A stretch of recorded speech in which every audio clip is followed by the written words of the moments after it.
Welcome back to nursing lesson point. तो आज हम बात करने वाले हैं फीटल ग्रोथ एंड डेवलपमेंट पे। जब बच्चा माँ की वोम में यानी कि माँ के पेट में होती है तो कैसे डेवलप होता है, कैसे ग्रोथ होता है वीक बाय वीक, वो आज देखने वाले हैं हम। जो प्रेगनेंसी की पहली एज या पहली स्टेप माना गया वो है जेस्टेशनल एज। ये आपके 28 डेज ऑफ साइकिल पे डिपेंड होती है। इसका कैलकुलेट हम लोग वुमेन के जो लास्ट मेंस्ट्रुअल पीरियड का जो डेट आता है उससे हम लोग कैलकुलेट करते हैं। It means calculate from the first day of women last menstrual cycle. ठीक है, ये जो बच्चे के जन्म तक जो दिन बीतती है वो 280 दिन का होता है, यानी कि सप्ताह देखा जाए तो 40 सप्ताह का होता है।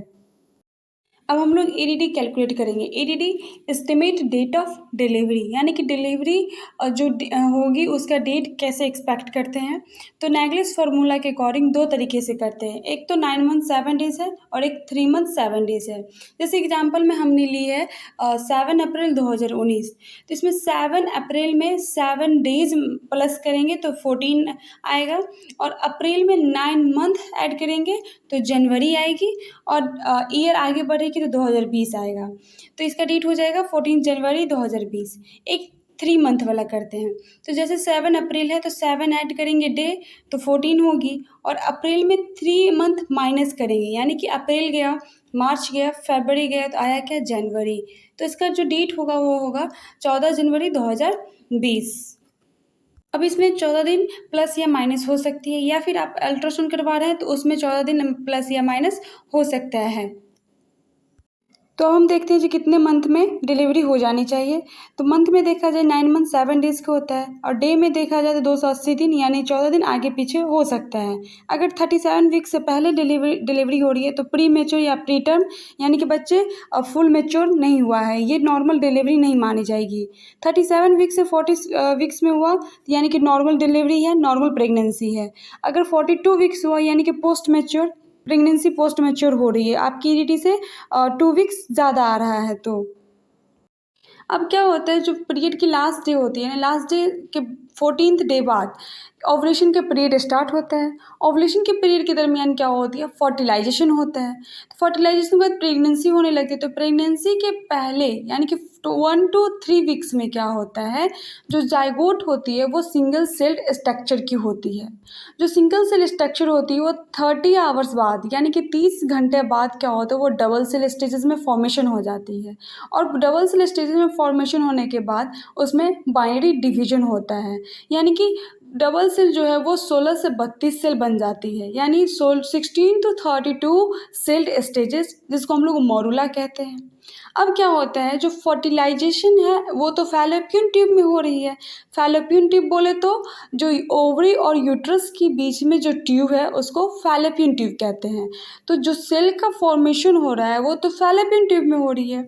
तो जो 16 to 32 सेल है जिसको मोरुला कहते हैं, वो फर्टिलाइजेशन के 5वें दिन बाद यूट्रस की तरफ मूव करती है। अब यूट्रस की तरफ मूव करेगी तो क्या करेगी, इम्प्लांटेशन होगा। लेकिन इम्प्लांटेशन से पहले क्या होता है, ब्लास्टोसिस्ट का फॉर्मेशन होती है, जिसको हम लोग क्या कहते हैं, इनर मास सेल कहते हैं। अब फर्टिलाइजेशन के 6 डे जो होता है उस वक्त से इम्प्लांटेशन स्टार्ट होती है, और ये जो इम्प्लांटेशन है वो 10 से 11वें दिन पे, फर्टिलाइजेशन के 10 से 11वें दिन कंप्लीट हो जाती है। अब ये छठे दिन से 10वें दिन तक जो इम्प्लांटेशन हुई है इसमें क्या होता है, 8th डेज आता है, जिसमें क्या होते हैं, बिलमिनियर लेयर का फॉर्मेशन होता है, जिसको हम लोग एक्टोडर्म और इंटोडर्म करते हैं। एक्टोडर्म और इंटोडर्म 14th डेज पे क्या होती है, कन्वर्ट स्टॉल्क होता है। अब जो है अम्बिलिकल कोड का फॉर्मेशन होता है, यानी कि प्रेगनेंसी के 1 to 3 वीक्स में ही अम्बिलिकल कोड का फॉर्मेशन हो जाती है। तो अब हम देख लेते हैं कि अम्बिलिकल कॉर्ड क्या होता है। तो अम्बिलिकल कॉर्ड एक फ्लेक्सिबल ट्यूब लाइक स्ट्रक्चर होती है जो कि ट्रांसपोर्ट करता है न्यूट्रिशन और ऑक्सीजन बच्चे में ऑक्सीजन और जो है न्यूट्रिशन वो कहाँ से प्रोवाइड होती है, तो अम्बिलिकल कॉर्ड के थ्रू, जो कि प्लेसेंटा से अटैच होती है। अम्बिलिकल कॉर्ड कट करने का जो डिस्टेंस है वो 2 से 3 सेंटीमीटर की होती है। जैसे आप इस इमेज में देख रहे होंगे, बच्चे से प्लेसेंटा में जो एक कॉर्ड अटैच हो रही है जिसको हम लोग अम्बिलिकल कॉर्ड कहते हैं। अम्बिलिकल कॉर्ड में भी कुछ कॉम्प्लिकेशन आता है, जो आने वाले नेक्स्ट डे में हम कभी अम्बिलिकल कॉर्ड की कॉम्प्लिकेशन पोस्ट करेंगे, जैसे कि जिसको हम लोग एक कॉम्प्लिकेशन बोलते हैं अम्बिलिकल कॉर्ड प्रोलैप्स। अब देखते हैं कि अम्बिलिकल कॉर्ड क्या है। वो अटैच होती है प्लेसेंटा से, जो कि क्या करती है, 2 आर्टरीज रहती है, जिसमें क्या होता है, तो carry deoxygenated blood from foetus to placenta. Foetus से प्लेसेंटा में डीऑक्सीजनेटेड ब्लड कैरी करती है। और एक वेन होता है जो कि ऑक्सीजनेटेड ब्लड कैरी करती है प्लेसेंटा से फीटस में। जो अम्बिलिकल कॉर्ड का लेंथ होता है वो 30 से 100 सेंटीमीटर का होता है, एवरेज 50 सेंटीमीटर का भी होता है।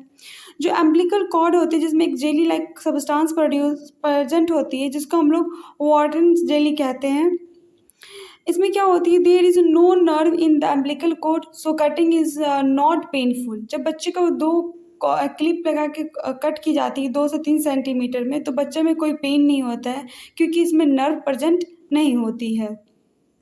तो आज के लिए बस इतना ही। अब हम नेक्स्ट डे जो है वो 2 to 3 वीक्स स्टार्ट करेंगे। हमें टोटल 40 वीक्स तक डिस्कस करना है, जिसमें से आज हम 1 to 3 वीक्स देख लिए हैं। अगर आपको ये वीडियो अच्छा लगा तो प्लीज़ लाइक, सब्सक्राइब और शेयर कीजिएगा। Thank you.